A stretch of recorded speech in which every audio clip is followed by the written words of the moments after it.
One. Good evening and welcome to the Wednesday, September 27, 2017 meeting of the Long Meadow School Committee. This meeting is called to order. This meeting is recorded and aired live by LCTV. It is also being live streamed on longmeadow.org. It is a legal requirement for anyone else to disclose if they are recording this meeting. Please join us for the Pledge of Allegiance. I pledge allegiance to the flag of the United States of America and to the republic for which it stands, one nation, under God, indivisible, with liberty and justice for all.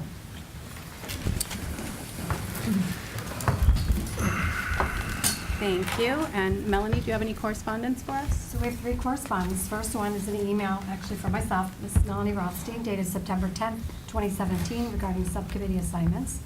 The second is an email letter from the Town Finance Committee, dated September 17th, 2017, regarding the status of the town's finances. And lastly, we have an email letter received from Ms. Elizabeth Valerio, Esquire, regarding a legal opinion on the open meeting law. Great, thank you. And Russ? Well, are we going to talk about that later in the meeting, or? We don't have it on our agenda too, but we can talk about Well, I think we anything should from that letter probably now. give a little bit more detail about, so we asked for a legal opinion from Attorney Valerio on the issue of our discussion of teacher licensure. So she gave an opinion that, one, we did have the legal right to do it, and two, we could not have done it legally in executive session. So that was our discussion about the middle school class sizes and the cuts at the middle school, and then the licensure issues. So that's something that she provided to us that indicated that we couldn't have done it any other way, essentially. Oh, good. So, That's very helpful, thank you. That's in our packets? yes, Okay. in correspondence. Oh, okay. And moving on to approval of the minutes. And we'll take a motion. Oh, I move that the school committee approve the minutes to the September 13th, 2017 school committee meeting as presented. Do you have a second? Second. Any questions or comments? All those in favor? Opposed? Okay. And visitor comments?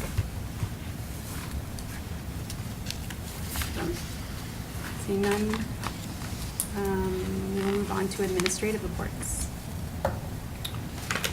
A few things for you. I just wanted to mention maybe the biggest news that we have for you is that you'll recall that back in the springtime, I think it was, we had presented to the school committee an option to apply for a federal grant called the Drug-Free Community Grant, and it was a very competitive, sizable federal grant, and it was our first application. Many districts apply for this grant and are unsuccessful repeatedly, frankly.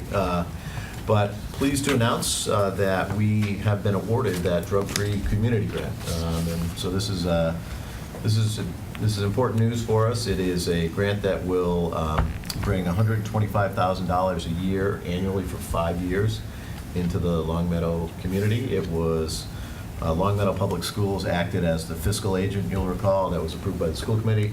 And it was the CLOSE Coalition, the Coalition of Long Meadow for a Substance-Free Community, that was the applicant. And so we're really pleased that this will happen. It will really strengthen the whole community's capacity to prevent and intervene and to address substance use in our youth, in our community.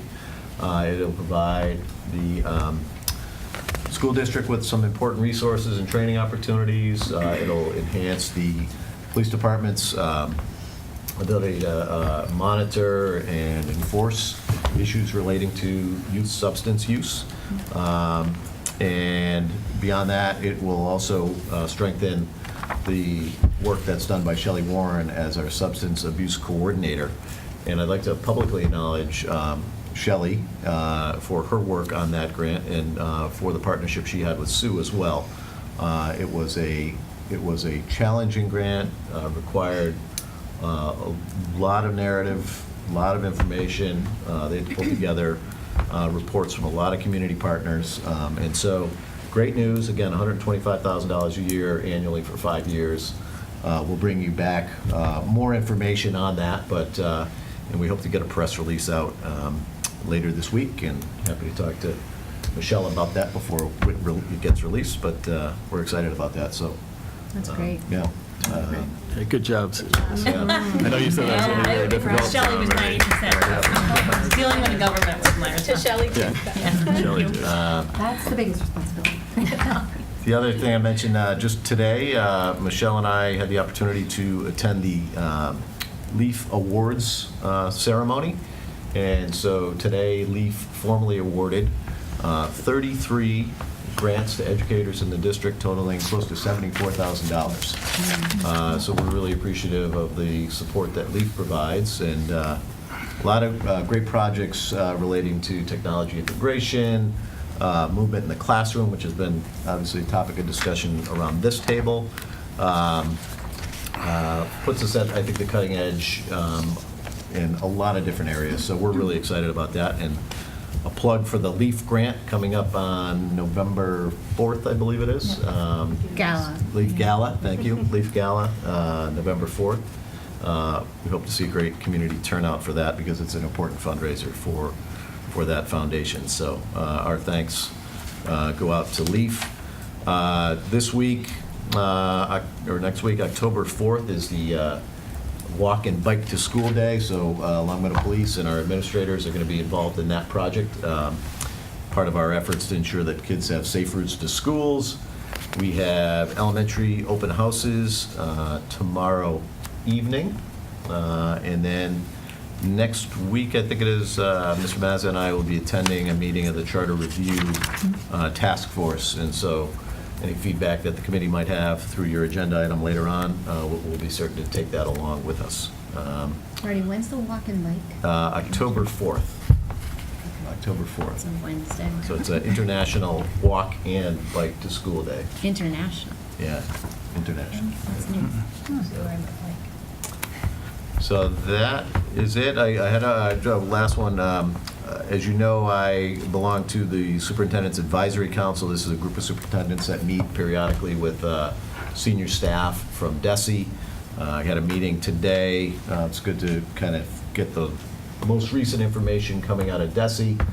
It's a vehicle for us to provide feedback to DESE senior officials. So if you, as a body, ever have anything you want me to convey to that group, I'm always happy to carry that along with me.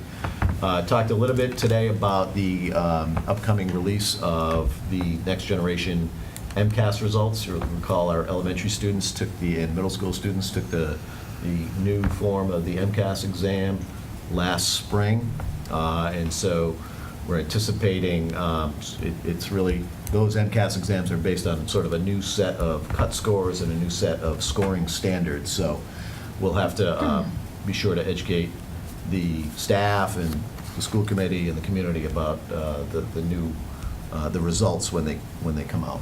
So that's not until, I think it's October at some I think point. the third week in October. Yeah, so it's a little ways away, but we'll keep you posted on that as well. So that's it. Thank you. Any questions or comments from Marty's? I just wanted to follow up on that grant. I've been part of the coalition with Shelley, and I just wanted to reiterate the amazing job that she has done. It's really been something to watch, and how organized she's been, not only in the meetings, but in pulling community members together. And I think it was at the end, kind of the school jumped on and kind of pushed it through the finish line, but she had been working on it with other members of that coalition for quite some time. And it really was, when I got that letter, I was just absolutely beside myself, because it really is a very competitive grant.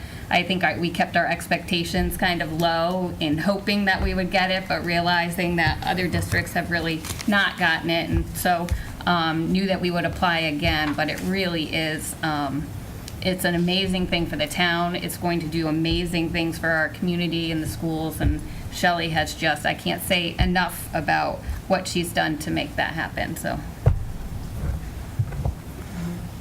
Great. Anybody else? It's really helpful, sorry. Yeah. It's really helpful, Stephanie, when people give us a little bit of background and really talk about everything that the person's done, in this case, Shelley, when it's something so significant and so big. So appreciate your sharing that, Marty sharing that, and I'm thrilled. I mean, I know we're all thrilled. It's a huge accomplishment and quite a feather in her cap, and a feather in our cap as a community. So thank you to Shelley, and thank you to Sue for your hard work on that. It means a lot. Thank you. Thank you. Tom, do you have a report tonight? I do. Okay. There are just a couple items. The fiscal year 17 is finally closed, which would mean that any funds that are left in the general fund appropriation for FY17 would be returned back to the town. The school department had $126,489.49 remaining. Later on the agenda, there will be a motion to request approval to return those funds to the town, as we can't spend those funds after June 30th. An update on capital projects. On the last meeting, I kind of gave you some information on our capital requests that were funded last spring. So the two boiler projects, the one at Blueberry and Center, both have been awarded to Kleberg Mechanical. Expected completion is November 22nd, with work being done outside of the school day, so either after 3 p.m. or on weekends or when school is closed. The fire suppression system at Blueberry and Wolf Swamp, which is basically moving the sprinkler lines in closer away from the soffit, has also been awarded to Allied Fire Protection. That work will be done in terms of movement of the fire suppression lines by January 1st. They also are contracted to replace the ceiling, which is scheduled to be done during February vacation. So, but at no time will there be ceiling tiles not in place when students are in school. The next project, which is a replacement of the fire alarm system at Center, I just heard today that the project is looking to be done during April vacation. They need at least 4 or 5 days to complete the project when the system has to be taken offline. So we can't get it done in time, our vendor awarded, and have them in until then. So that project will probably be done during April vacation. And the last item is the development of the field, the outdoor playground area at Blueberry. I know Mario from DPW has been working with Alex. I believe they've met a few times, and those specifications are being developed. And the last item, well, also on capital, talked with Stephen Crane, who kind of notified us a little change in the process. So I'm going to try to schedule a meeting with Marty, myself, Stephen, and the representative from the school committee to kind of go over what the expectations are in terms of the breadth of information they'll be looking for on project requests. From what I understand, the goal is to submit projects that have a more likely chance of getting funded, but with more information. So to reduce the amount of work, but provide additional information associated to those requests. So hopefully we'll be meeting sometime in the next week or two.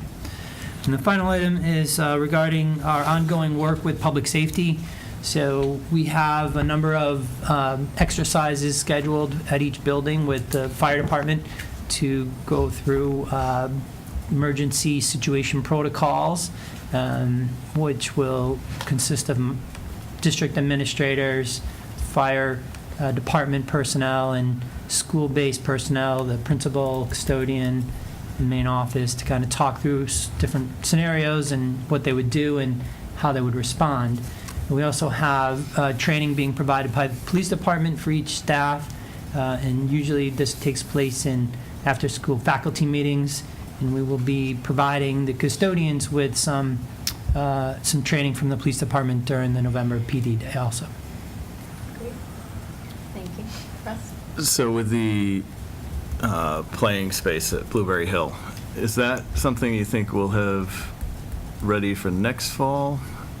Or by the time the grass grows in and everything, even if we do it in the spring, you probably can't play on it until the fall at the earliest. I guess it would really depend on how long we're willing to let that new turf take. When we did the play area over at Center, I think we had it sit for almost a year Yeah. to make sure that it really, the root system was able to take, and so that we weren't just replacing the turf in a matter of months. So So is the goal to try and get this done in the spring and then have it sit for a while? that's or- my understanding. Yeah, okay. But I haven't been heavily involved in those discussions. Okay, yeah, thanks. Welcome. Jess? Tom, with the technology that we approved last year, has there been any training around that yet, or has that gotten up and started? Yeah, I mean, technology did an unbelievable job getting the new equipment distributed to staff. They were provided an opportunity through a sign-up tool that the IT department used for staff to start coming in during August to exchange their equipment.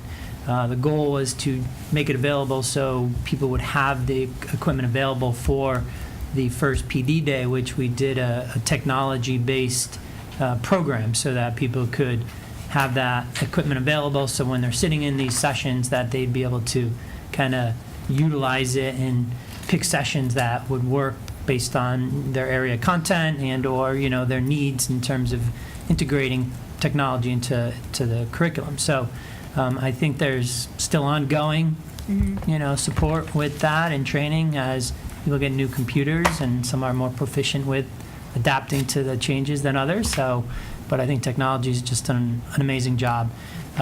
They're still in the process, I think, of rolling out the equipment for the town. I know they've been working kind of on a priority basis with the stuff that is in most need of replacement first, and kind of scheduling that as best they can. Anybody else? Okay, moving on to Sue's superintendent report. Good evening, and just to follow up on that, Jess, everybody had a 90-minute course in their new technology, like tips and trips and shortcuts and things like that, so that's Yeah. working really well for them. Oh, So they good. got really good infusion of how to use their new computers. Oh, good. So, That's really important. Thank you. sure. See, in the past month, the middle school science committee met to begin the process of reviewing and piloting their science text for 6th, 7th, and 8th grade. And they'll do that throughout this school year, being sure to get feedback from the community and the students, potentially hiring on a consultant or having a consultant volunteer from the science field as well to join that committee from time to time. The LHS Foreign Language Department is in the process of seeking new instructional materials. They started the process last year, got hung up a little bit, so they're continuing it this year.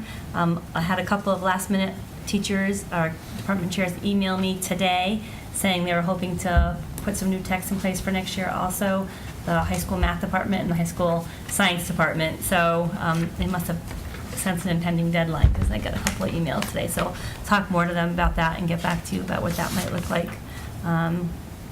Elementary staff will get a PD very soon on a revised sequence of reading and writing units. If you have elementary students, you know that we do readers and writers and workshop in elementary school. The units will be primarily the same, just the order in which they're taught is different this year. And that is in an effort to really make better sense of the reading and writing connection for students. Middle school, pretty exciting, did the STAR assessment at the start of the school year. I don't know if you have middle schoolers, but you may have heard that. It went pretty well. There was a couple technical glitches, but we solved them pretty quickly. And so students are all done with that testing or that assessment, and that'll help to put them into instructional groups that are appropriate for them. The same thing at elementary. At present, our kids are doing Ames Web, ELA and math assessments.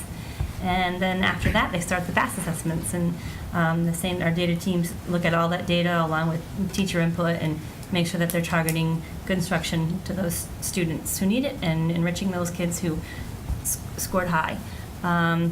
Well, Marty talked about MCAS. Let's see, I think student test data. The latest was today, heard the week of October 16th, maybe, right? Hopefully, probably. Next year, or this year, I guess, next spring though, students in grades 4, 5, 7, and 8 will take computer-based testing. And 6 and 10 will continue with paper-based. But the high school is going to do kind of a mandated pilot in, I think, one of the sciences. So we'll get more news on that as that comes through. And Mr. Landers, I know, is on top of that. some fun stuff. We had a little Metco welcome to our new Metco families. And no, it's not last week, a couple weeks ago now. We had a few of our new families come in, some of our families who have been here for a while. The kindergartners were really cute. Marty got his toys out of his office and they played in here for a while. And they brought some littler siblings who were really cute as well. The best exchange, I think, was between the new students, and the student in middle school was kind of answering all of the questions for the new little kids. But it was nice to see everybody and come to that, and we had some pizza, and we'll probably try to do some more of that as the school goes on. And another really cool thing is we got last minute notice that there's a delegation of teachers coming from the Netherlands. And Scott, our librarian at Glenbrook and Williams, is somehow friendly with the person who runs it. So we volunteered to have 4 teachers at least come to spend about 8 days in our middle schools. And they're coming mid-October, and they'll work at Glenbrook and Williams to learn about how we do things here. They'll share how they do things there, do some informational sessions for us. I know they're looking for host families if anybody's interested, but you have to provide breakfast and dinner daily. So I'm out.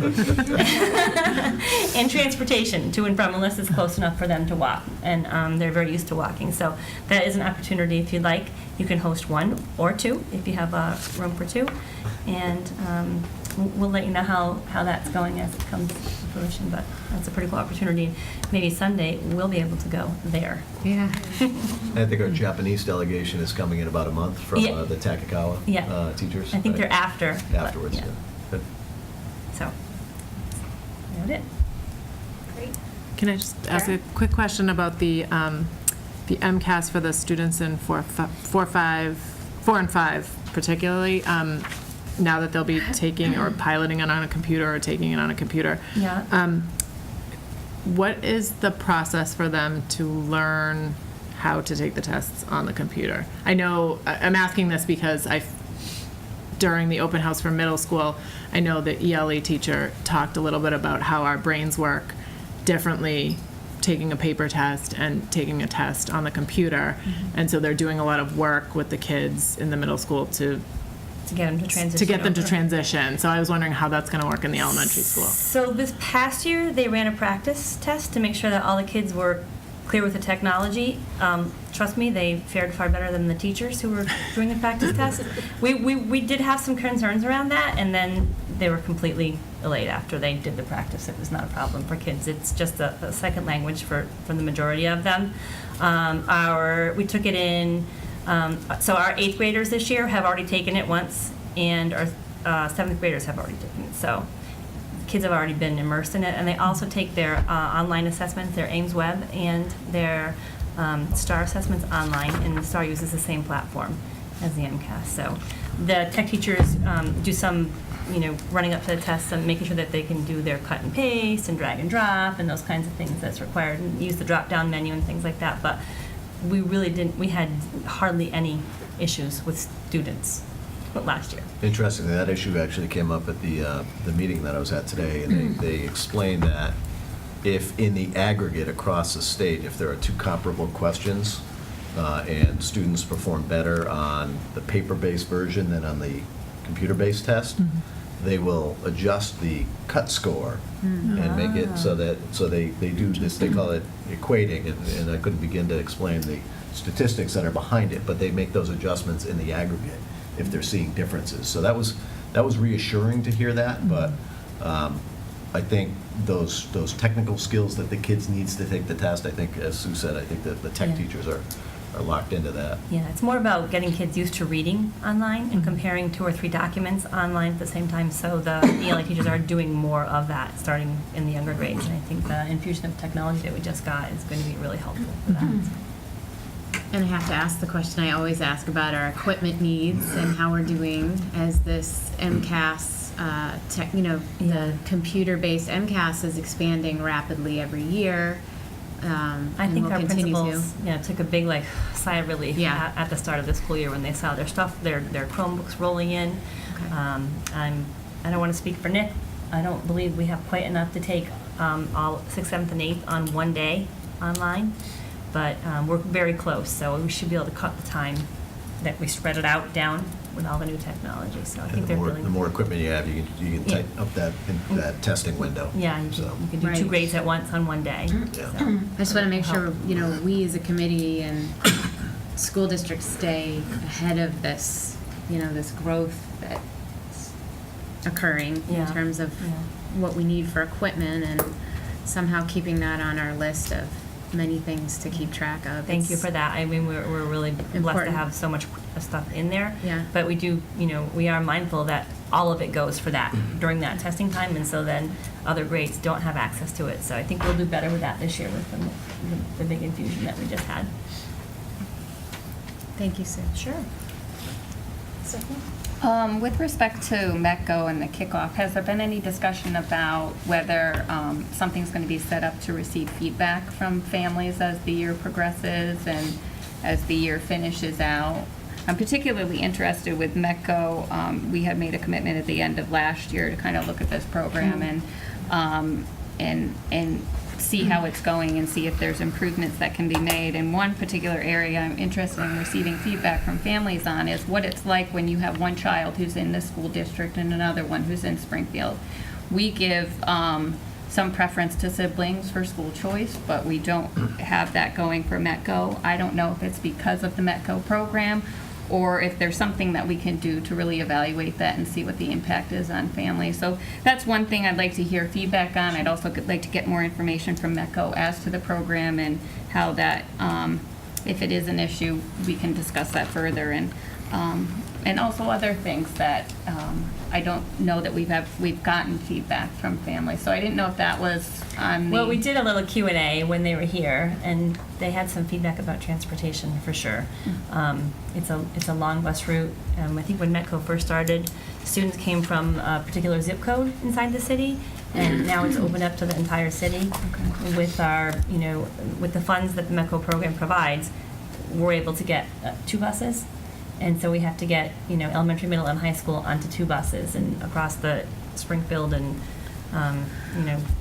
so we do our best every year to route the kids, then we reroute them, and we try to combine them at bus stops. But and I haven't heard anything in the last couple of weeks now, so things are running better on the bus route. Believe me, they call immediately when there's a challenge on the bus. And besides the first thing was taking their pictures of kindergartners. But We so have a we did get placeholder feedback. for a future agenda to have the METCO coordinator Okay.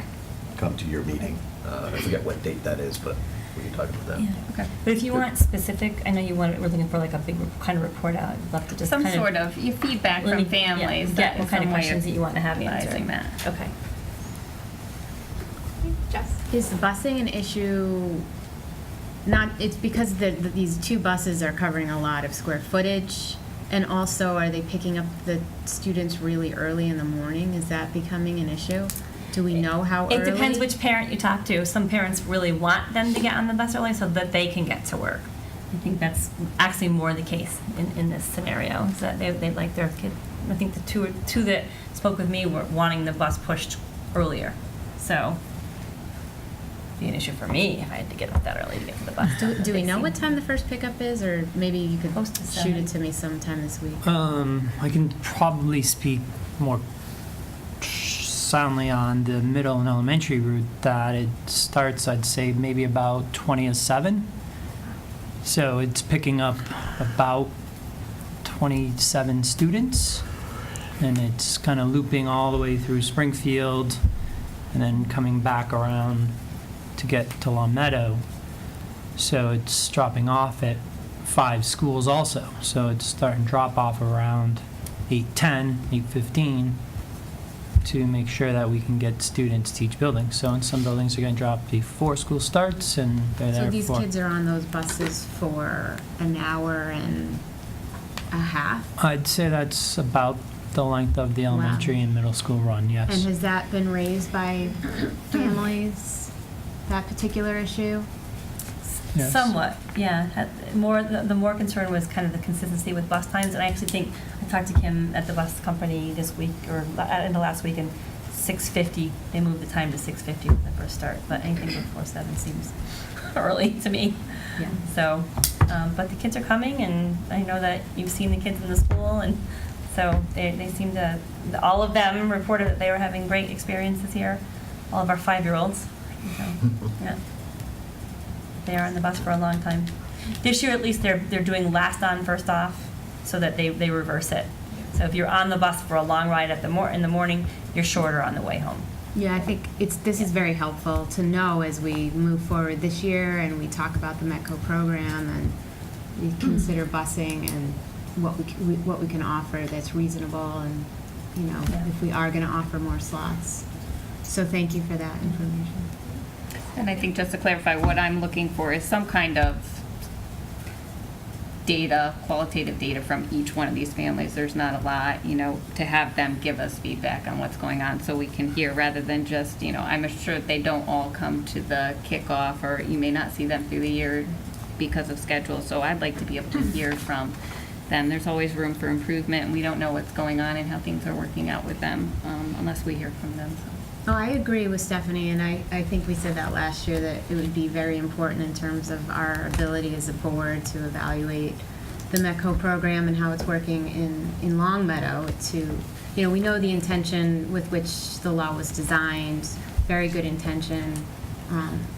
How is it playing out in our town? Is it a positive experience? What are families saying? And Stephanie really, I think, has done a good job of keeping that in the front of our minds in terms of when we do evaluate a little bit later in the year the program and whether we, you know, keep it the same, we reduce, we increase.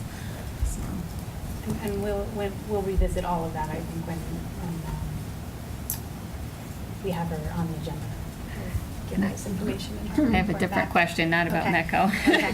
The curriculum, the textbook, I sat through middle school open house and it was painful in the room because the 6th grade textbook, is it 20 years old, almost pushing 20? And so there was just this overall gasp, and I actually got a letter written to me asking how this could happen. And so how did that happen? We do have a cycle review of text, and how did that one? It's not that it got missed. They were reviewing frameworks, so the NGSS standards came out. They were coming out for probably 2.5 years, although a 10-year textbook is old. They actually have access. They have access to Discovery Ed, so the textbooks got replaced with Discovery Ed. However, they're supplementing with their old textbooks. They do use the textbook. So they have had newer technology since then, and newer text. Overdue. Yeah. But the Discovery Ed they've had for the last 6 years, and that's constantly updating because it's live. They're happy to have the new curriculum coming. Thank you. Good. Okay. I do not have a chair report tonight. Becky, do you have a report for us here? I know you spoke with us earlier, but anything that you want to tell the community, maybe the play, because we weren't on film before, so maybe if you want to advertise this senior play. Okay, so the senior class play is Shrek this year, so that's gonna be fun, and that will be just before Thanksgiving, I think. Longmeadow sports are doing pretty good. Soccer's doing good, golf's doing good, cross country's doing all right. Both boys and girls. Football won by a lot on Friday. In school, I think there's a back to school night, and that got a lot of parents, and the administration said that went really well. So also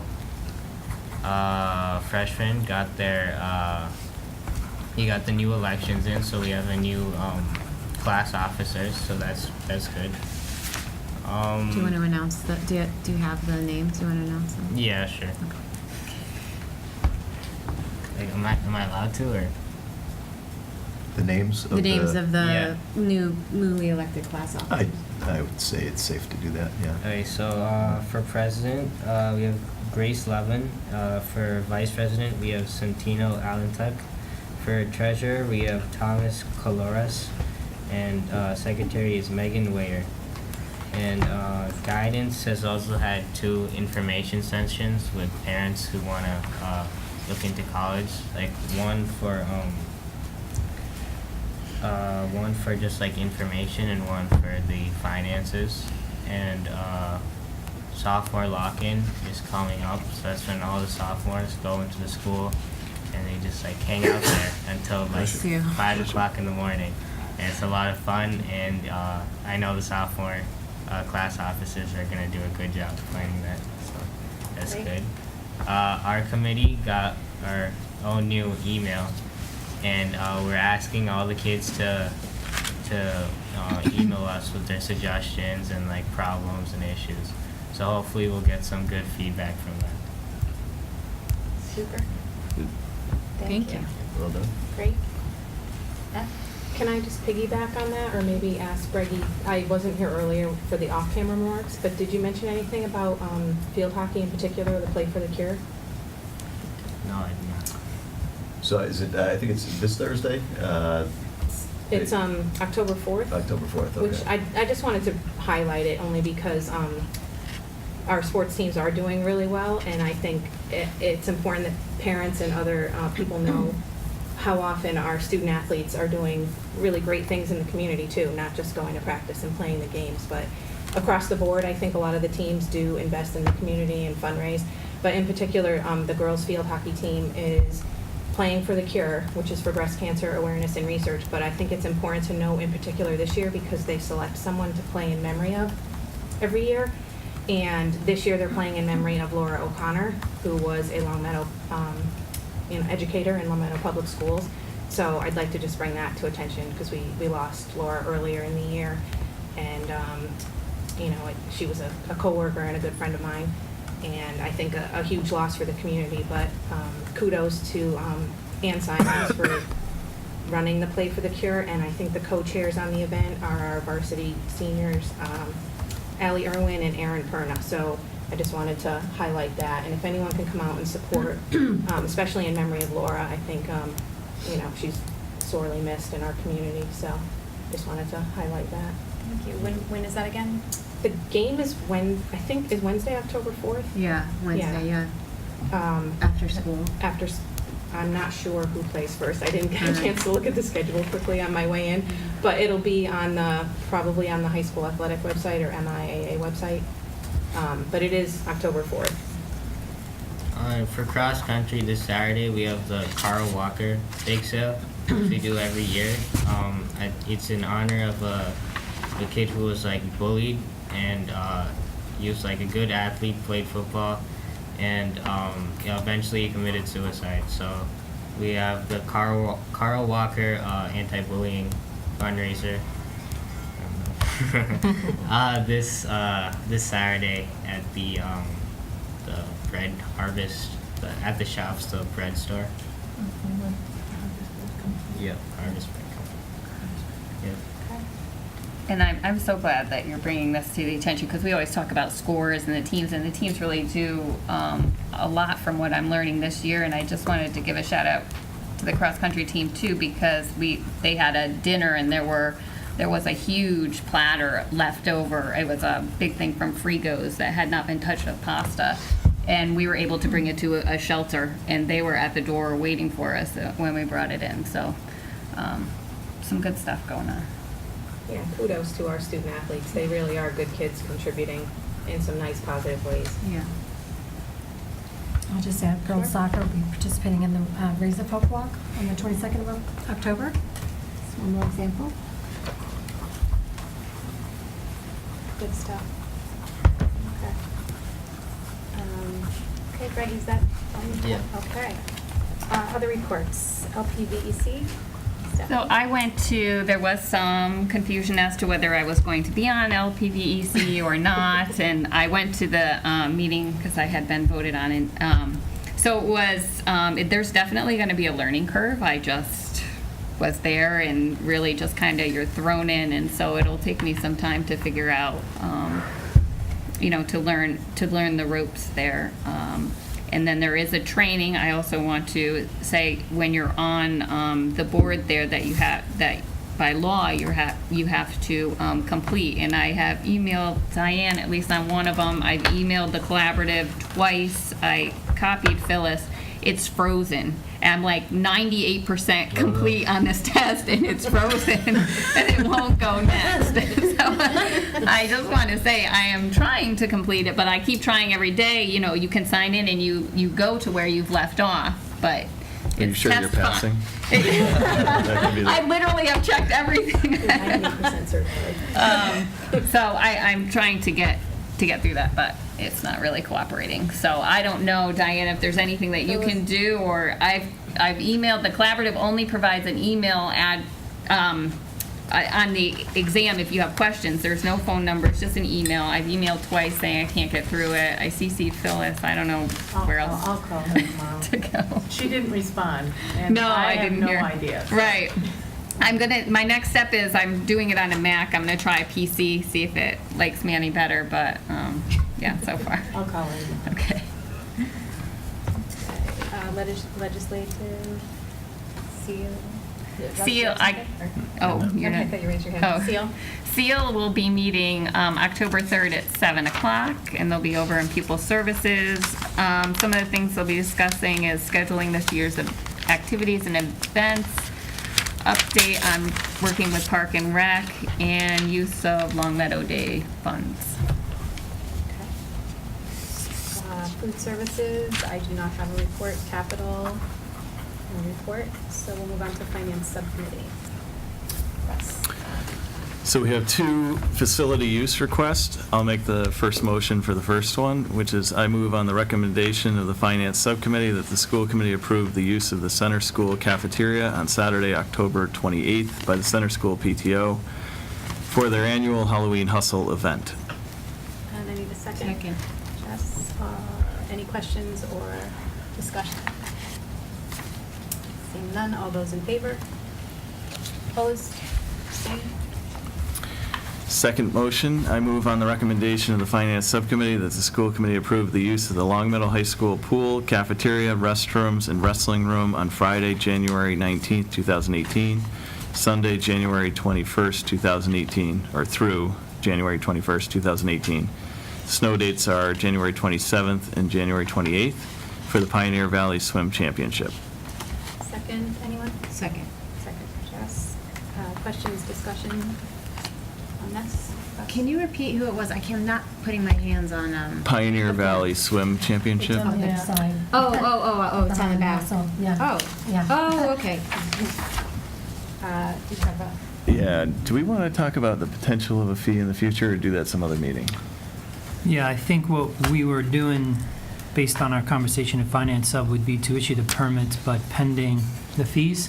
So Finance Sub asked that, we had a conversation in regards specifically to the pool, but we said we were going to look at the fee we charge for use of pool and auditorium, as those seem to have the most use from out-of-town organizations. So we were going to, so that they know that they have a facility, but that there may be a charge for the pool itself, which has not been standard practice for us. Jess, do you have a question? Was this the event that we discussed last year as being an issue with litter left around the premises? So we did discuss this event, and there was some concern about the wear and tear This based was on the the one. number of Yeah, okay. participants that attend this event. Did you discuss You'd it? asked me to have a meeting after the event, which I did with the organizers and the high school administration, and they indicated there weren't any issues specific to the way the building was left. They're always respectful. The organizers are around and visible, and making sure they're on top of the individuals that are here, both participating and observing or watching the event. So So there was no reported issues last year, and you felt comfortable? The finance subcommittee felt comfortable? Oh, based good, on yeah, that? that's what I was going to ask, did you guys talk about that at Finance? Yeah, Okay. we Okay, recommended you did. that. Thank you. Stephanie? Was the wrestling room used there? Is that, that seems new. Well, we call it the back gym, I think, for lack of a better terminology, but yeah, because of the number of swimmers and places for them to congregate, Okay. we did open up that back Was that gym. used last year? I believe so. They've been Okay. using the back gym, back in the old school, also just for space for participants to kind of be in between their heats. And Tom, you said there is not a fee in place yet for the pool usage, but you're considering one. Yes. Correct. Thank you.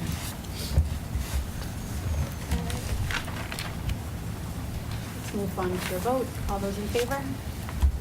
Opposed? Okay.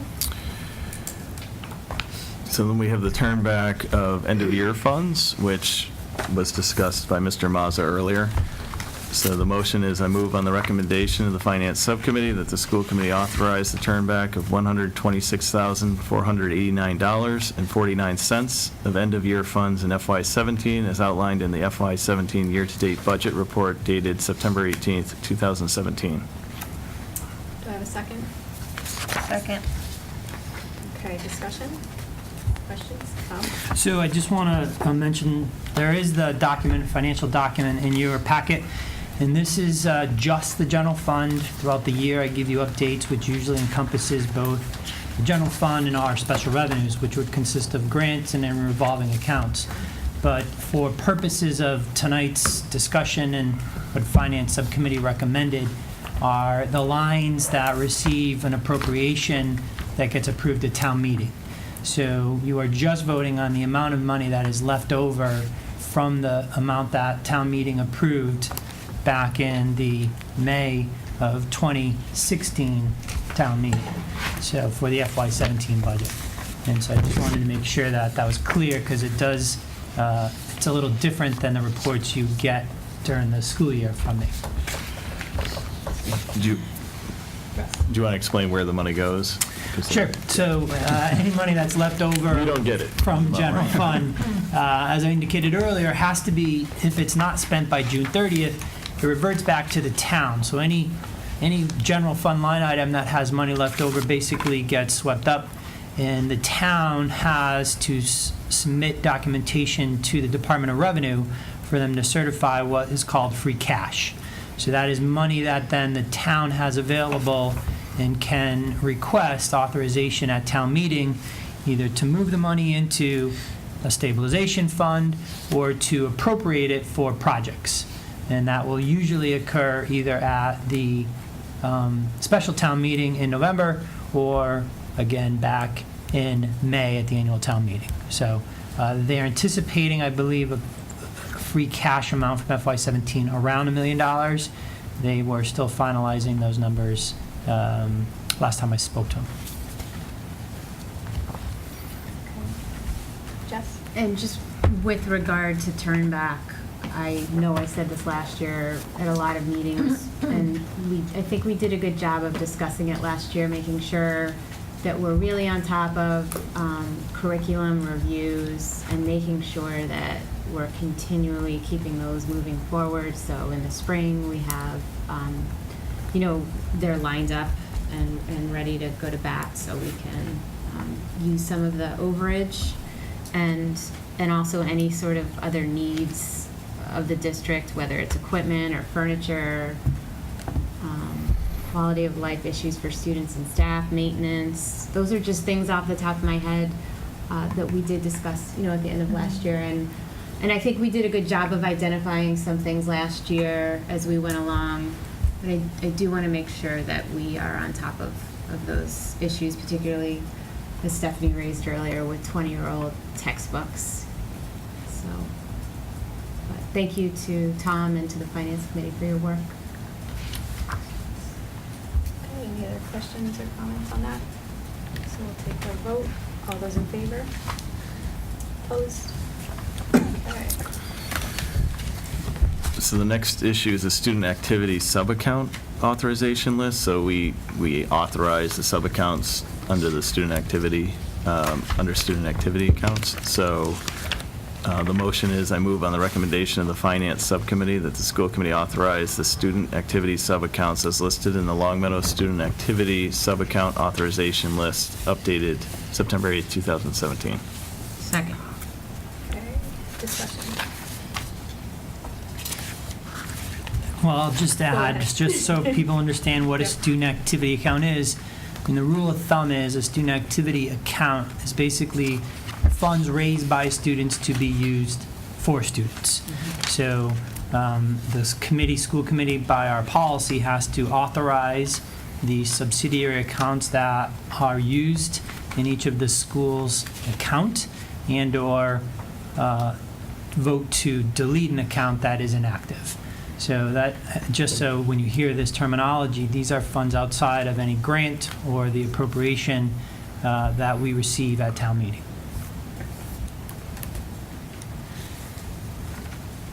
Can move to a vote. All those in favor? Opposed? And thank you. Michelle, can I just add a couple Yes. things? We also received a report, Russ, and I don't know if you want to mention from athletics, that we Oh. will be probably including in the next packet and having a presentation. I think we talked about October 25th. Yeah, and the idea there was, I know we all get a lot of questions about the fees and which sports cost more money or less money and how it's all divvied out. So we figured it'd be a good idea to have the AD come and talk to us about why things are the way they are. Last year, we did put $75,000 extra into the athletic budget account, but that's not nearly enough to actually make it balance out. So I think he can come and explain and answer questions, and I kind of gave him a few of the questions that I've heard, but if we have other questions we might have for him, probably the best thing to do is email Tom, and then you can get it to the AD. Obviously, copy Marty. We can't email each other, so if you have questions, just send it directly to Tom without a copy to all of us. That, yeah, we'll have that as a full agenda item and a report and discussion at a later meeting. It'll be probably in a month. Michelle, one more item? Yes. Sorry. We also had a update or follow-up on the Title I. So after our presentation, at the last school committee meeting, there were some questions that Stephanie sent in. Finance Sub received a update from Sue addressing some of those concerns, and I don't know if it got distributed for tonight's meeting or not. So I don't know if be happy to. I'll make some copies before I go. We'll get that document out to you just so Sure. that it addresses the questions that were brought up Can we also put that online under today's? on the online Right, the shared folder for directory, today, whatever. yeah. Sure. Okay. All right, thank you. That's it. Okay, let's see, now where are we? We are on policy subcommittee. So policy met Monday, the 25th. We are working our way, and we've actually made quite a bit of progress on policy IJND, access to digital resources, IJNDB, acceptable use policy, which is moving to acceptable use agreement, IJNDC, school and district web pages, IJNDD, social media and electronic communication policy. Those we've worked on over, I think, several meetings now, and we really are at the finish line, I think, of those to bring to the school committee. And then we started on JQ, student fees, fines, and charges. Still working on that. And then we were going to be we ran out of time. We had allergen policy is another one that we'll be looking at. So that's it. Thank you. Okay, and operations subcommittee. So we met right after policy subcommittee because it's the same members as of right now. So it's just a continuous meeting. And we talked about our goals and what we thought would be coming under the umbrella of operations. And that included the long-range plan, the charter review, high school start times. And then we also discussed that after tonight's meeting, where we talk a little bit more about subcommittees, we'd have a better understanding of who the actual members are and what our responsibilities will be. As far as high school start times, we talked, we highlighted the benefits, we talked about a lot of the implications, how it would impact the district, current legislation that's ongoing, possible obstacles, and we were brainstorming where to go from here, and what we all sort of agreed upon was that Marty's going to monitor what's going on at the state level, what's going on at the regional level, monitor some of these organizations that are already very established and come out with a report for us. So we're not reinventing the wheel, and we're not jumping into something prematurely. So that's where we are right now with high school start times.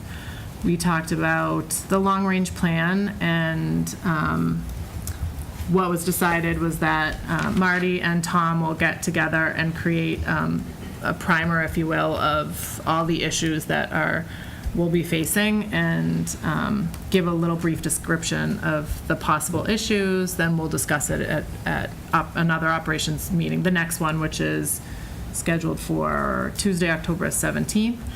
And then we will in turn discuss that and bring it to the full school committee in order to bring it to the select board for November 1st. And that was pretty much it. Thanks. Any questions, anything to add to that? Okay. So we are going to move on to the subcommittee assignments. I am going to remove the water dispensers from the agenda right now. We have included in your packet updated subcommittee assignments. There was two last minute changes. So, Diane, did you pass those out, or are they just uploaded on the? They're uploaded. Okay. I have one hard copy that you can all. Is there, we can put it up there by any chance, can we? If we need it? Or I no? can't. Okay, never mind. I I'll can't first ask send the this to question. you. This is Is it- just a netbook. The latest version, is it in the It is. drive? It is. Well, I'll talk, and then if we need it up there, we can put it up. But, I have this on as an agenda item because it was requested. Right now, as it stands, everything is taken care of. Other than that, we only have 2 members on Finance Subcommittee. Jess has volunteered to take over on operations with Melanie and Karen to relieve Stephanie so that she can handle the LPPEC. Well, I'm not going to take it over, don't worry. I meant I'm just kidding. stand on that committee. Yeah. With Melanie and Karen. So I'm opening up to the committee for discussion, questions or comments on everything as it stands now, and if you have any concerns. So just confirming that Yep. Stephanie will stay as governor. Stephanie is staying on LPVEC, Okay. governors. She is coming off of operations, and Jess is taking her place. So we don't need the motion. We do not need the motion unless anybody is requesting a change. Okay. Okay, is everybody happy with the assignments? And Jess is green team. Yes, those should be on the agenda, on the subcommittee assignments that was already. Okay. Jess is taking, instead of having that as a part of operations, we have them separated out, and she is our representative for Green Team, Energy Task Force, Communications, and PR, and CAP. So I think Liz Bone is going to reach out to you. I talked to her. Okay, she was Yeah. asking me about Yep, that today. we had a good chat, and she updated me on a lot. And Okay, good. we're going to keep in contact about that. So. Good. Stephanie? I have a question about have a communications PR subcommittee, because I believe we have a specific policy regarding communication and PR and who it's directed to on the school committee, and I think it goes through the chair. Or do we have it as designated? I'm not sure. I'd have to look it up. I think there is a specific policy about Oh. communication with the press. I know that. So do you want to answer that, or? Yeah, well, the general rule is the chair is the one that talks to the press, and sometimes the vice chair and the superintendent.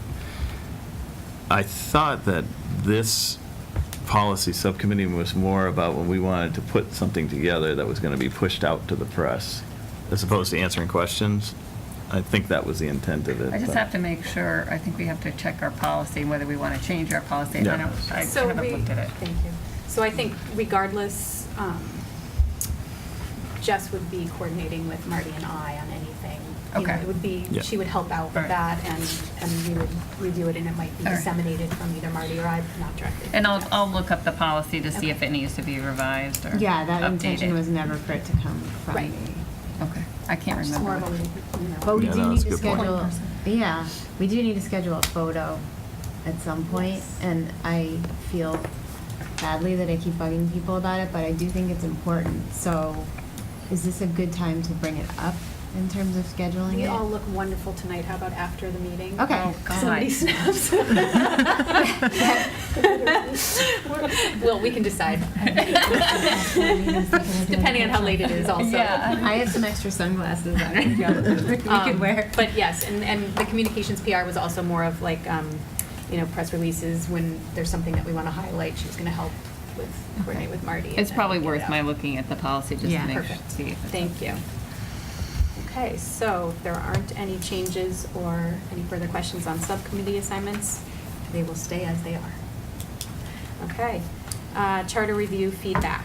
So we have in your folder the responses that were submitted ahead of time to the Google form. We also have an addition that was left at your seat from Jess. Just find it. Oh, Jess's is here, so pull that up as well and review that for a minute. And then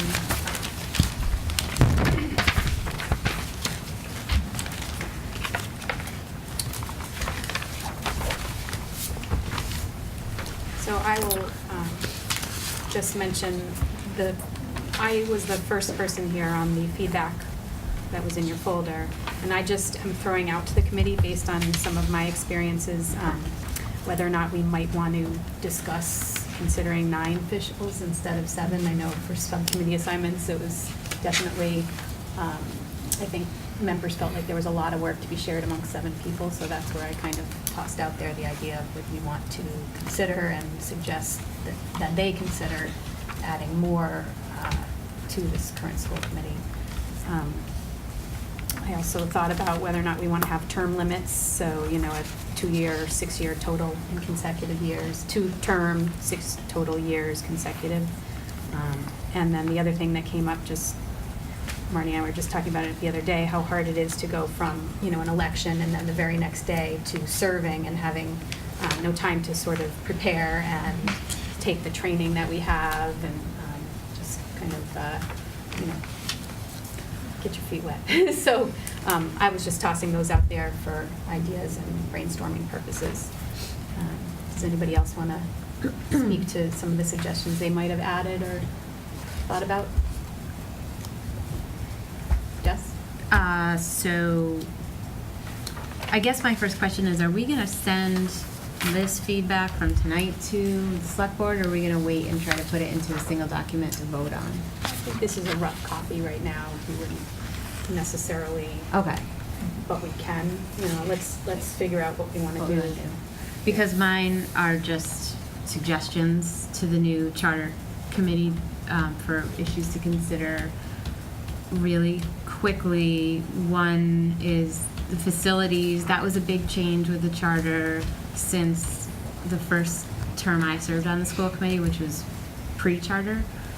And so I was just asking if the new charter commission could look into how that's been going and whether or not having a point person in the schools for facilities would be helpful. Since currently we have one facilities manager who oversees both town and schools, and my questions were, would adding a school facilities employee provide more efficiency for the schools in town? Would it provide more direct oversight for school buildings? Could it help address some environmental issues that can have a greater impact on young developing children? So again, these are all sort of posed as questions and things for the committee to look at. Also, the process for appointing finance committee members. I'm hoping that they'll look closely at this because in most towns, it's the moderator who appoints the finance committee members, and here it's currently by charter, it's the moderator, but also the chair of the finance committee and the director of finance. I think we should consider going back to the moderator appointment process and making sure that it includes a public appointment process so that the moderator is advertising, conducting public interviews, posting meetings, and taking minutes. I also had an alternative suggestion that involved the chair that involves the chairs of the different boards. But my main concern overall is with regard to the Director of Finance being a paid employee of the town. And with all due respect to the Director of Finance, it's just not ideal to have a paid employee who's making appointments to a committee in that way. So I think it's something that I hope they'll take a look at in terms of flow and process. I think it's, the Finance Committee is an important committee. I also am requesting that they take a look at the process for school committee vacancies. And I was asking about stipends for elected officials.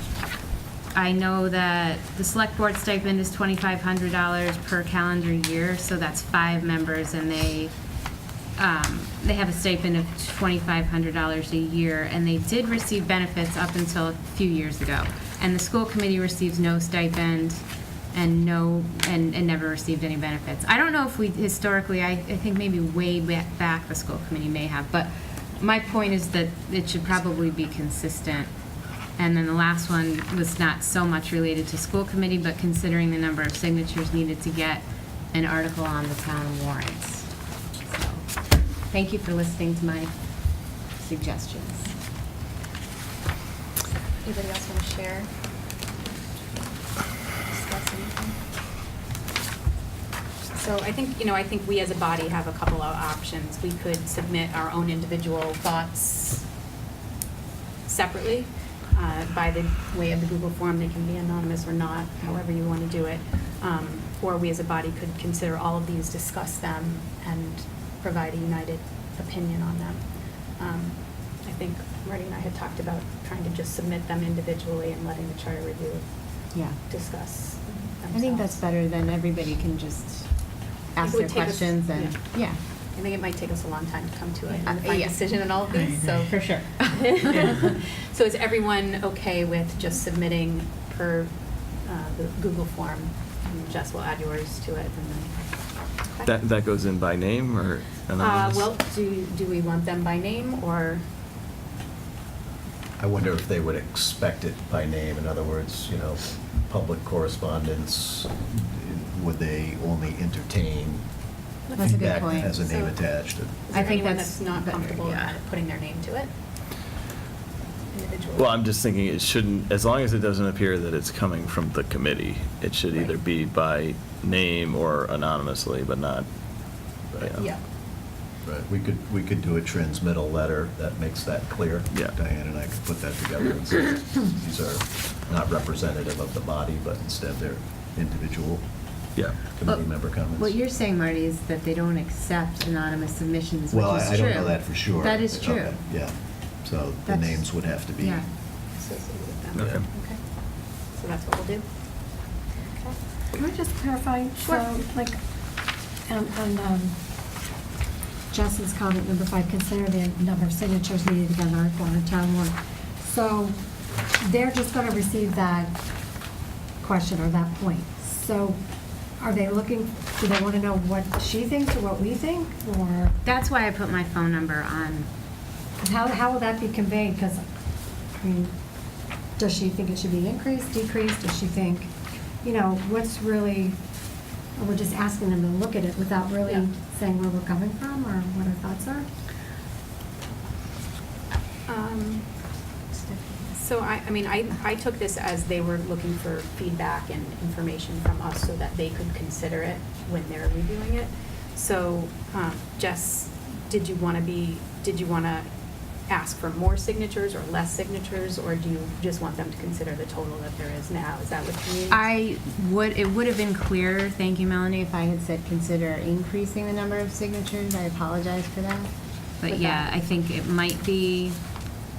it could potentially be a better management tool for town meeting. Mhm. But again, I'm not making judgments about these Right. These are things that, having the benefit of being on the school committee before the charter and after the charter, there are things over, the course of time that have piqued my interest, and so I'll be interested to see what they dive into. So, Let me just. Go ahead. Did that address your question? that did address Okay. that one. Okay. I had another comment. You have another one? Mhm. So when you suggest entertaining 9 elected officials versus 7, and so one of our school committee goals were to maybe reorganize subcommittees, maybe group, maybe combine, take some out, make some changes. So, again, I guess I'm just deciding, do we want that committee to decide what number we think as a school committee are needed? I mean, the input of 9 people can affect length of time, things like that. So we just give this to them, just trying to understand how this works, and then they decide, okay, we're gonna change it to 9. Is I'm something not that gets entirely bounced sure. Do they back have to a- us? Do they have a meeting that you're attending? We're going to meeting next Tuesday, I think it is, and so we can, that, we could bring that information along, the individual committee members' submissions, but I think maybe you don't have to worry about how they're going to receive it. I'm guessing they're going to get input from many, many sources, different town boards, citizens, town groups, and so I think it'll all go into the mix, and I'm not sure how they'll respond to the individual comments that we submit. So mine were not procedural, those are great procedural, I just don't have that experience. So mine were just more on verbiage or wordage, just kind of clarification. When I read school department, I don't know who that's referring to. School department, I don't know if that's something that should be spelled out. So for me, it was more about those types of issues. So But I think if that's anyone helpful for has them any to hear that. questions on that, just let me know. Stephanie? With respect to this charter review, just some background, is I understand it, the charter review is something that's supposed to happen. I don't think it's been happening as, in the past, and so it's just something where they're supposed to have this committee together to review the charter. What I'm wondering is, what I would envision these comments doing is just going to the charter review, they taking a look at them and then taking them into consideration. But if there was something that we felt really strongly about as a committee that we Right. needed to change, then I do think that's something we need to discuss and vote on. Yes. And there was one thing that in Jess's that I hadn't considered and might be worth discussing if people wanted to at a later date. I remember we currently, who is in charge of our custodians here? Is that what shifted to Tom, if I recall? So that's what I remember from a previous meeting, and I thought, well, this kind of makes sense, because why is our assistant super of finance in charge of the custodians? Right, and Does that's, sorry, I don't mean to Makes speak out sense. to you, but that's where some of this gets a little confusing, and did get a little confusing with the charter changes, because they report directly to Tom, but their actual, correct me if I'm wrong, supervisor is Dan McCarthy, Yeah, I who mean, I would hires say- and fires the school custodians. I would say by law, their direct supervision is the principal The in the principal, building. I would say since they we have to have answer 3 to you. floaters, I mean, principals have a lot going on, so Dan and I would say, deal with a lot of the day-to-day, although the principals are very heavily involved in the cleanliness of their building and making sure that the tasks and duties are followed through on. So, I mean, but they're not facility experts, nor am I, so we rely on Dan to provide some information and guidance and participate in meetings with our custodial staff, which he does, both from a hiring perspective and professional development perspective. So I would say, but we do have 3 floaters that don't fit on that model of reporting to a principal, and I would say they most certainly fall under my supervision. So I don't know if that's something that as a committee we would want to discuss, and if, I don't know how exactly, if that falls under the agenda, but if it's something that's worth discussing as a committee to bring to the charter as opposed to an individual. It's on our agenda, so we couldn't discuss that particular topic now. I think it would be great to put it as a separate agenda item on another future agenda. I think just because people would really need to get a little bit up to speed on what's going on, maybe have an opportunity to talk to Tom, and, some other people. Because it's a little complicated, but, the question is, does the consolidation dilute the attention to the school buildings in a way that raises concern for us as a committee. And I'm not making a judgment, but I certainly think it's an important issue, and it's come up again and again and again since the charter was first written, and it's definitely something that I would love to discuss at a future meeting when everybody feels prepared to discuss it. I was only able to provide this to members this evening, and not ahead of the meeting. So I don't think that's fair to you, having not had the same information. And I think it would be helpful if we were to discuss it, to hear from Dan McCarthy. And Dan McCarthy, yeah. Yeah. So I will bump this to a future agenda item. If there is anything else that you see here or anything else that you strongly think we should talk about as a committee in relation to the charter review, just give me an email and let me know. Thanks, Michelle. Otherwise, we'll put this on for a future. And Thank you, just as a- Stephanie. As an FYI, that the Charter Review Committee had requested the responses by September 30th, which is a pretty tight turnaround. The letter, we didn't receive the letter until it was at the end of the first week of September, I think. So, but I would imagine, I don't know what their timeline looks like, so we can find out if they have some latitude with that deadline. Which We'll I would submit what we imagine, have, I would and then- imagine they would, but Yeah. And then if you could just relay to them that we're submitting this, but there's one. there'll be some additional information perhaps coming Yeah. after the deadline they set up. Yeah. I would also like to discuss, if we keep with that at a later date, as a discussion and possibly vote by the committee about school committee vacancies.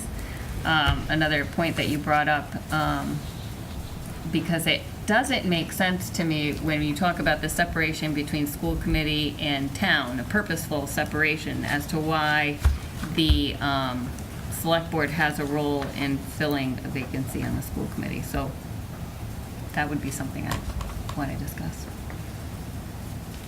Yeah, and there is a Mass General Law clause that speaks to that, but I have some questions about the charter and the relationship to that clause, too. So that still. is in, Well, it is, it doesn't speak to the school committee specifically, but MGL Chapter 41, Section 11 talks about vacancies, and that the selectmen, they call it, shall, fill those vacancies. And I'm still trying to understand, and was thinking about making some phone calls about, okay. the relationship between that section and our town charter. And those questions can be a little confusing. So, but yes, I would appreciate So we a can- discussion, and I think we should just let the Charter Commission know, here's some feedback that we gathered, but the school committee wants to, really have a thoughtful discussion about some more important issues, so we will be getting you more detailed information potentially a little bit later on. I'm sure they'll be fine with that, as long as we let them know. Yeah. We'll do that. Thank you, Michelle. Thank you. Thanks to everybody for submitting the feedback. Next on our agenda is the MASC annual business meeting. So during the joint conference in November, MASC holds their annual business meeting. If the school committee would like to participate in this business meeting, we need to appoint a voting delegate. So that would be one person who would go and vote on behalf of the school committee. The first step in this would be to vote for a specific delegate, and then what we'll do is after this meeting, at a separate meeting, we'll review, first I'd ask you to review the resolutions, and we'll get them over to you if you don't have them yet. They might have come over by email. I think I got them by email, and we have them in here as well. Yeah. So we're not going to vote on the particular resolutions today, but I'm asking you to just review them and be ready for our next meeting to vote on them if we choose to appoint a delegate. So, What is the custom on this historically? The school committee? I don't know what we did last year. I think it might have been Michael. Okay. So I think we've always voted for a delegate. Appoint a delegate? I'm not, no, yeah, I think that was the year before. appointed Jess last year. It was Jess. And the year before it was Michael. No, I don't think I was appointed last year. I don't But I think think we we did a formal normally do. appointment. I don't That's think we why did I a asked you, formal is if you appointment last normally I year. think appoint traditionally we do. Yeah, we didn't. We didn't. Last year we didn't. No. So, while we're at the Cape. Yes, Yeah. it's not a So separate. that's somebody that's Wait, going. what day is it? Is it on Saturday It's- afternoon too? It's on, Well- I believe it's on Wednesday at 3:15, is that what we have? Yes, I- yes, I- it is. It's right there, yeah. So it's Wednesday at 3:15. I am willing to serve unless there is somebody that would prefer to go, in which case I'm happy to pass that along to anybody that's going. It's very nice of you to volunteer to do that. So I move that the school committee appoint Michelle Grodzki to be the Grodzki. official voting delegate for the Long Meadow School Committee at the annual business meeting of MASC in November 2017. That needs a second. Second. Dislike. All those in favor? Opposed? And I will abstain. Okay, thank you very much. Michelle, you should have voted no. Okay, so included in your packet are the school committee goals that we voted for at our last meeting. If there's anything that you want to add to these, we were a little unsure of what to do following our last meeting, and Jess, I know you weren't here when we voted the actual goals, and you weren't sure that your goals were there. So if there's anything that you would like to add in terms of goals to that current. So hers are uploaded. I Okay. think Diane put them on the correspondence yesterday, maybe? The ones that you. Yeah, I put it on, it's on the. It's on the drive. Shared drive? Drive, shared Yeah. drive. So similar to the process that we used before your last meeting, the objectives that Jess submitted were. Yep, we put them under the headings that they fell Under the very headings, nicely yeah. under. Thanks, Okay. Jess, for doing that. Oh, you're welcome. I figured that. So then, seeing that those are you comfortable with your goals as related to the goals that we voted at the last meeting, with your suggestions? I haven't seen the actual document yet, but as long as Sue tells me that it's been incorporated, I'm totally comfortable with that. So it's fine. I'm comfortable voting on it. So, and we already voted them, we can Yeah, change anything, that's but fine. what we did was just vote on the actual goal, but no actionable items underneath it. So we have the goal as what you see in red on your document, and 1, 2, Oh, thanks, Mary. 3, 4 of them. And we just have those for now. And I think it was a little unclear as to whether or not we were going to add actionable items to these goals, or just leave them and then, from those, develop any sort of actions that we want to take within our subcommittees. I'm not sure Jess has made it into the packet. That document doesn't reflect the submissions that you provided Yeah, to Sue, They're on. but they are on the drive. On the drive. So, Which one? I have off the drive. Yeah, I printed off the Oh, drive. you printed off the drive? Yeah. Oh, thank you. okay. Thanks for Yeah. that. So, to try to move us along here, why don't I ask for just a show of hands, who would like to add actionable items to these goals versus leaving them? And I'm not looking for an official vote, I'm just trying to figure out consensus here on what we should do, if we want to add tasks or actions to these goals, or if we want them to just stand by themselves. I think in recent years, we've had actions underneath the goals. Is that accurate, Diane? Last year it was more a series of discrete objectives. Okay. So I'm not sure there were overarching goals last Okay. year, is that correct? They Pat? weren't like this, They no. weren't, yeah. So These you are, may- these are more, these are overarching. These are overarching, yeah. Or I can just move around the room and ask. Melanie, do you have a? I have just kind of a procedural question. So once we identify goals, how do we go about solving the goals? Is it decided that it would move into a certain subcommittee? Or do we work on this as a group and fit it into agendas for meetings? I think we can do anything of the above with that. I think, what we're using these goals for is to guide us this year as we are doing our work, to follow these as principles and as our guiding principles and our goals for the year.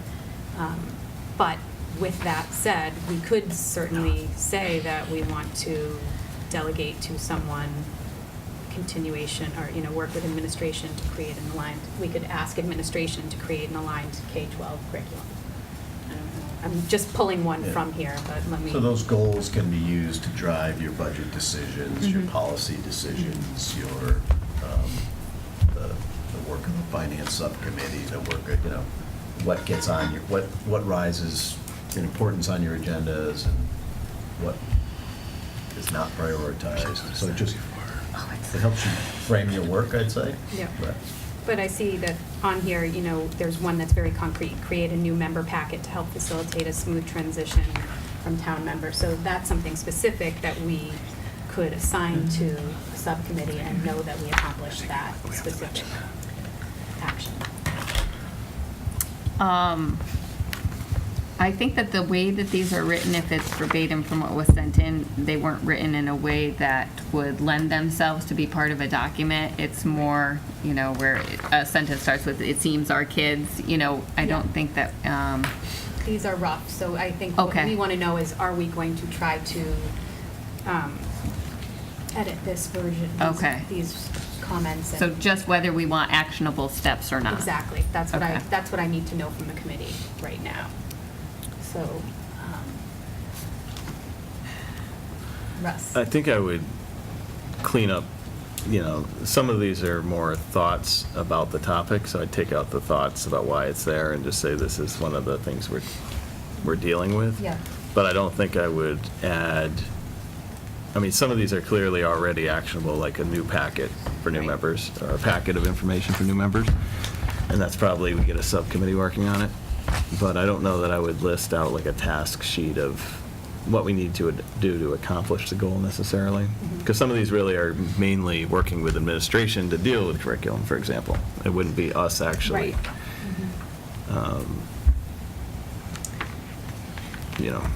addressing it. Karen? Is my understanding that the goals are just the things in red? And then, so everything else was just information we submitted, right? So if we were to actually produce this as a document, all the stuff in black would not really be part of it, right? Correct. Okay. Oh, we're going to take it out completely? I'm sorry. Well, in terms of what you might put on your website or publish to the community, Yeah. I would think you might want to stick with the red, but the black, Really the raw objectives that came in, those can still be used to guide the work of your subcommittees and guide your creation of agendas, and gives you some idea of Yeah. what's on people's minds in relation to the goals. But it's up to the, however you want to handle it. I like it either way, but something I do like, and I think it does need to be cleaned up, and when we submitted, I don't think we were thinking in these terms, so I think they would need to be reworded and changed, but I do like the idea of having actionable steps and being accountable for what we accomplished throughout the year. I think we accomplished a lot last year, and it's nice to be able to check off what we said at the beginning, and I think it's important for the select board to see it and for the town to see it.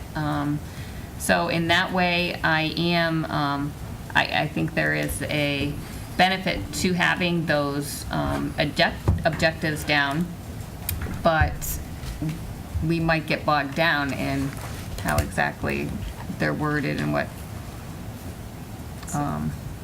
specifically they are, or maybe not.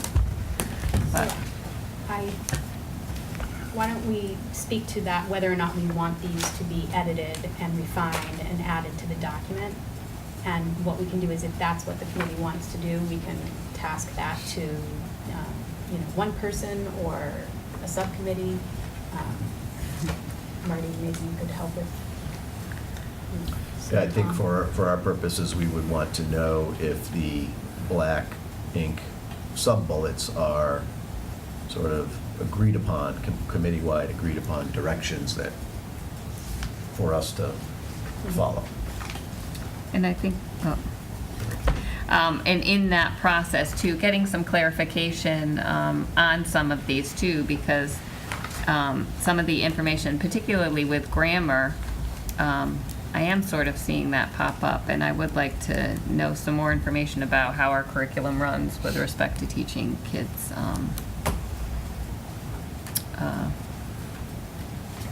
grammar and parts of speech. So I don't know about that, but as part of the editing, I would just request that that is clarified and is consistent with what's being done or if it's not being done.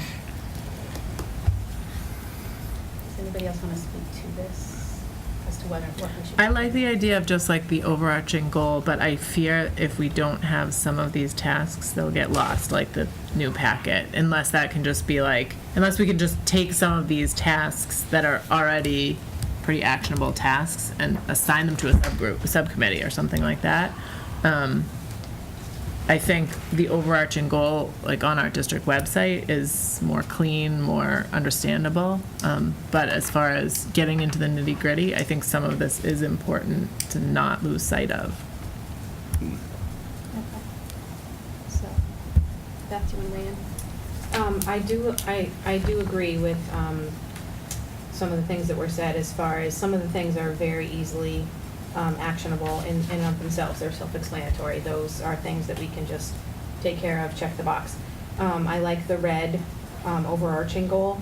I think it is maybe important to include the sub-goals underneath those, but maybe all of these sub-goals can just be condensed into like 2 or 3 word phrases, just as kind of like, once you go to the goal, you can look underneath and say, oh, this is specifically what they are motivated to work towards the end of the year. It doesn't really need to be like a tour. I think these were more like stream of consciousness, like, so if we could clean that up into maybe just shorter bullet points, and that way, things that we have questions on throughout the year and things that we need to check in with as far as curriculum, we can, be guided by them and be asking the questions and kind of throughout the year be moving towards that end result. Thank you. So Jess and Melanie, do you feel comfortable with those same conclusions for now, that we will add something to this? And then we can kind of, I was going to ask, so seeing that we seem to all be in agreement, we could have one person who might be, is there anybody here that's particularly interested in refining these with, Sue's really good at this. Or any of the administrators, that would want to work on it. Like, is there one person that wants to try to take this on just by editing and refining the goals with that? I could maybe take a stab at doing some editing and then maybe work jointly with Sue and send her an email and bounce some things off of her, and then maybe together Google we could. document, probably we can both work on it at the same time. Yeah, then we could kind of, I think it's always good to have a second set of eyes on things when you're trying to. For sure. Is the committee comfortable with that? Okay, and then after you get your work done, we can see it at the next meeting? Sure, and so I Okay. think, Jess, remember last year there were some things that kind of didn't fall under the goal categories, but we just made like a task list or kind of almost like a wish list, like we'd like to get to these things, and so I think there might be some things that fall under that. Yeah, I category. think if you can try to, because there's a lot in this, and we had a lot last year too, and some big tasks. If you can try to sort of capture, in a few sentences each category, and then like as you said, you could either list, bullet point a few tasks to consider for this year, either under each category or at the end of the document. Okay. Because there's really general goals, and then there are really, really specific, and then there's some that are super broad that would take like 5 years to do, not 5 years, but would take some more of them than. are kind of ongoing, I think. We want to always be mindful of them. Yeah. So that would be the challenge, is just, See what we can come up with. yeah. Super. Thank you. That's- So with the curriculum, which I don't think is clearly here, but we've talked about it before, is with capital, we have kind of a plan for capital. And so I think one of the things we talked about briefly, at least, is that we have a plan for curriculum and buying, if we need books or electronic programs. Kind of having the same idea, which is, in the next 5 years, these should be replaced. In the next 10 years, all of these other things should be replaced. Yeah. So I think that would be part of that one goal, is trying to figure out, things like that. Because that's a task we could work with administration to come up with a list at least. Which goal, the first goal? Yeah. Yeah, that's a great point. Because it would help align curriculum, and That's I think we excellent. need a better plan for curriculum, I really, love that. long term. But As being part of the document.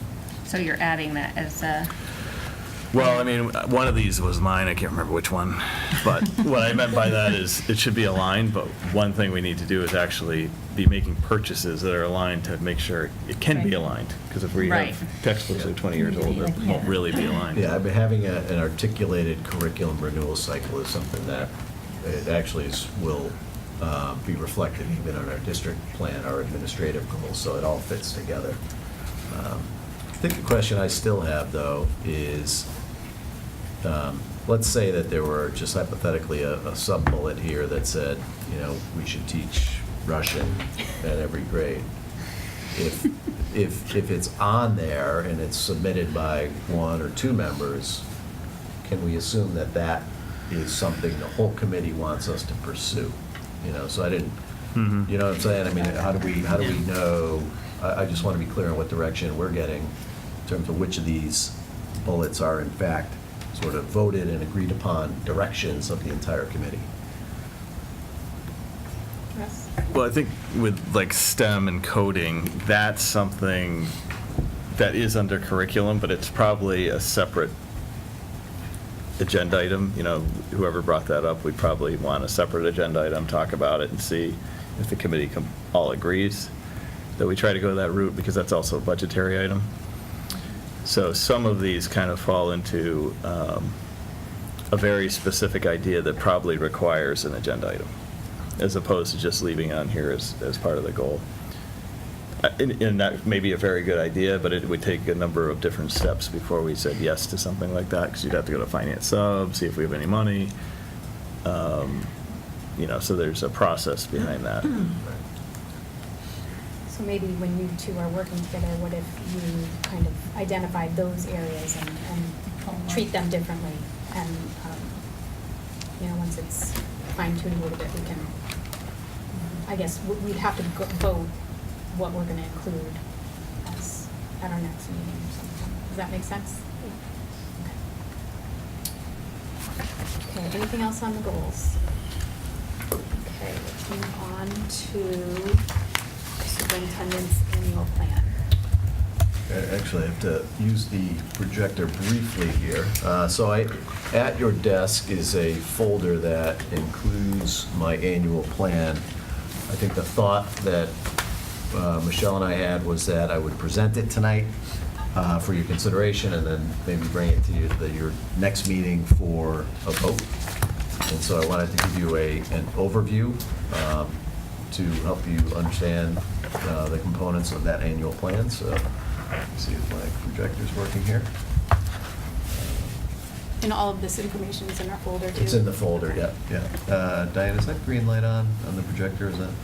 It's yellow.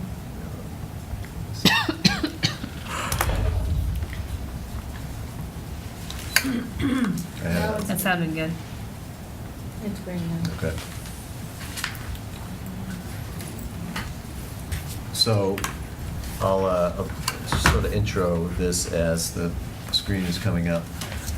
Annually, superintendents are required by statute to produce an annual plan that provides us with the basis for an evaluation. And this is very similar, really identical to the process that individual educators go through. So individual educators, every teacher in the district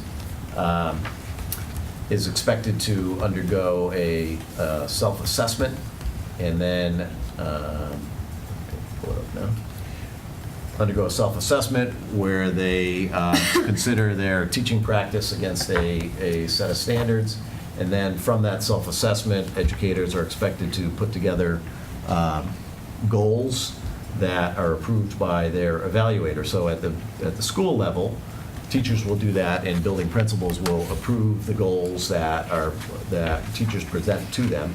And so similarly here, I would present to you my goals for the year, and you would have an opportunity at your next meeting to give me some feedback and vote or not vote to approve the goals that I present to you. So this should be, for our committee members that have been with us for a while, this should be a familiar diagram here. Oh, and we got kicked off.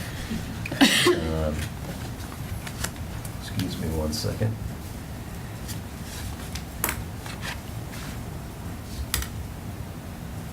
one of my goals will be to fix the projection capabilities here. So this is the evaluation cycle that guides the evaluation of all educators, classroom teachers, administrators, superintendents. So you engage in self-assessment, and goal setting, you develop a plan, and then, so that plan is what I'd like to present to you tonight. So in that diagram, we're sort of at the 12 o'clock and 2 o'clock points on that cycle. And so the components of a superintendent's annual plan by statute and regulation is to have, that superintendents are expected to have a professional practice goal and a student learning goal. And then finally, the third component is the goals of the district improvement plan. So the professional practice goal is one that I really want to carry over from this year, and that relates to family and community engagement. Changed up the verbiage to sort of reflect it being my second year, but my hope would be that I can continue to engage stakeholders across the community to ensure that we're communicating the goals of Long Meadow Public Schools and that we're supporting those goals. And I would hope that specific attention would focus on the district improvement plan, student safety, health and wellness, and then obviously the school budget needs. And so that would stand as I'm proposing as my professional practice goal. The student learning goal that I would present to you tonight relates to the idea of inclusive practice. Now, sometimes when you hear inclusive practice, it might suggest that this relates to special education. This goal could, but I'm thinking of inclusive practice in the broadest sense of that phrase, to ensure that we have programs and frameworks in place to support all learners, learners who might be identified as needing remedial support, up to learners that are ready for enrichment and extension. And so ensuring that we are being inclusive in the way we approach programming and our instructional framework is the focus of this goal. More specifically, inclusive practice would, for me, in this goal would mean identifying a district-wide social-emotional framework. So we have a lot of great energy and work underway in terms of promoting social-emotional learning and supporting students' needs in those areas. So I'm interested in making sure that we have approached that cohesively and that there's a district-wide framework for social-emotional learning. The second component of that would relate to differentiation and advancing practices that promote diverse learning needs, that reflect the students' interests, that reflect their learning styles. And again, this comes from, you'll recall, that survey that we did where parents were pretty clear with us that they wanted us to ensure that we were differentiating instruction, that we were modifying content and instructional practice and assessment practice to meet the needs of all learners. Ensuring that, another component of that would be that we're ensuring that we have a district-wide culture that is safe and respectful of all cultures and backgrounds. So that's another way of thinking about inclusivity in education. And then finally, advancing tiered systems of academic and behavioral support. Making sure that at the lowest levels, at the classroom level, that we have good, strong core instruction, strong behavioral supports that exist universally for all kids in all classes. And then moving through the tiers, if we need more targeted supports for children, either behaviorally or academically, we want to make sure that we are targeting those supports either in terms of the intensity of the need or the frequency of the instruction. But that would be another sort of component of the inclusive practice that incorporating into this goal. And then finally, this should be familiar to you. This was presented at your last meeting, the goals of our district improvement plan relating to social emotional learning, differentiation of curriculum and instructional practice, and then go back to what Russ was talking about earlier, curriculum alignment, making sure that we are providing students with consistent learning experiences and that we're aligned in terms of the delivery of instruction, the assessment of instruction across the district. So that's an overview. There is a more detailed packet in the folder that I provided you with that sort of shows some of the self-assessment processes that I went through. There's a set of indicators that I kind of went through to identify where we might benefit from some attention. So those standards and indicators for effective practice come from the Department of Education. So I'm happy to answer questions or take some feedback.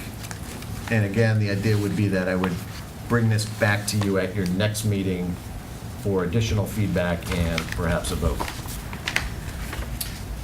Jess?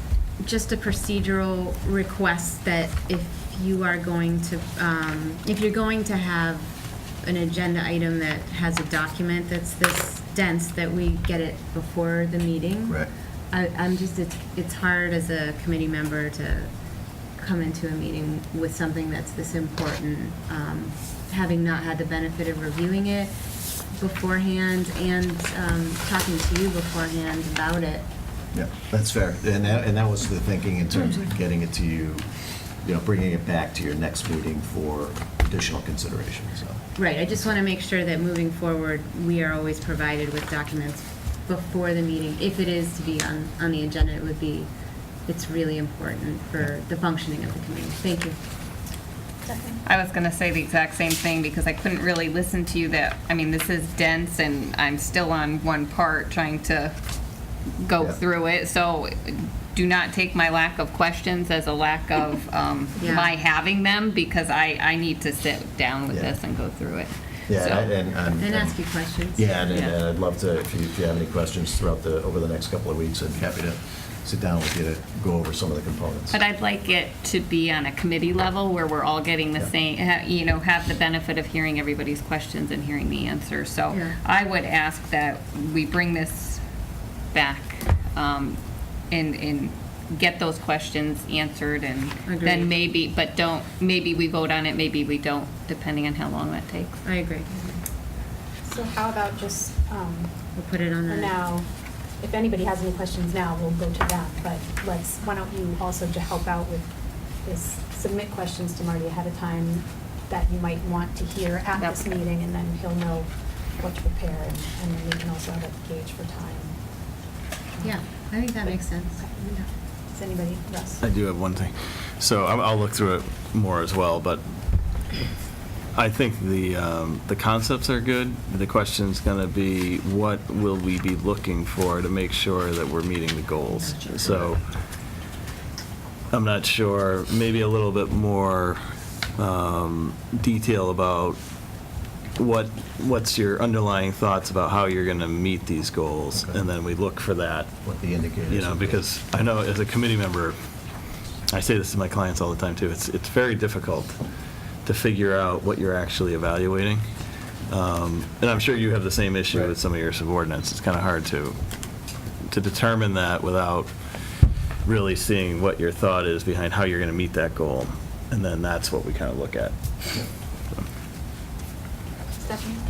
One thing that strikes me right off the bat that I'm just trying to understand, and I still have to go through this, but a lot of this speaks about inclusive practice, which is great, but I really want a better understanding of what you mean by that, especially when we're talking about special ed and IEPs. And there's a whole lot right now with Northampton and statements that they made about inclusive practice and so I want some clarification as to if you're saying that as a goal, where is special ed in that? Is that separate? Are you looking to do?